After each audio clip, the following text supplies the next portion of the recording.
आज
मेहरबान मालेगाव येथील अपर जिल्हा व सत्र न्यायालयाने मालेगावातील नामांकित टोळीचा महत्त्वाचा साथीदार शकील अहमद नजीर अहमद याचा अटकपूर्व जामीन शकील हिरो याचा अटकपूर्व जामिनाचा अर्ज फेटाळलेला आहे।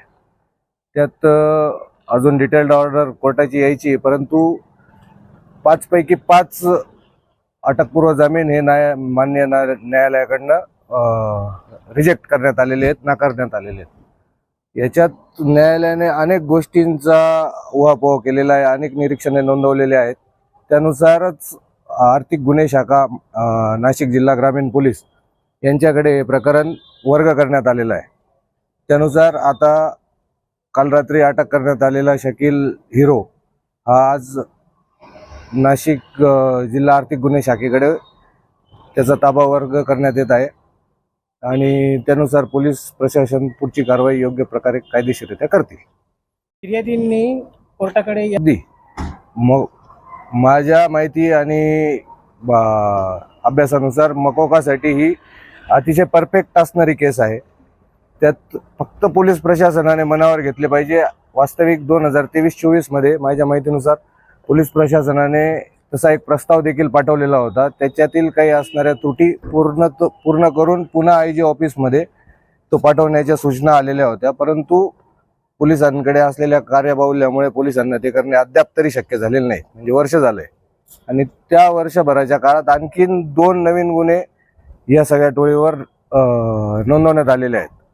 या पद्धतीने पोलीस प्रशासनाने थोडंसं मनावर जर घेऊन काम केलं तर ते अतिशय उत्तम पद्धतीने होईल आणि समाजाला निर्भीडपणे सगळे काही करणे सोपे होईल।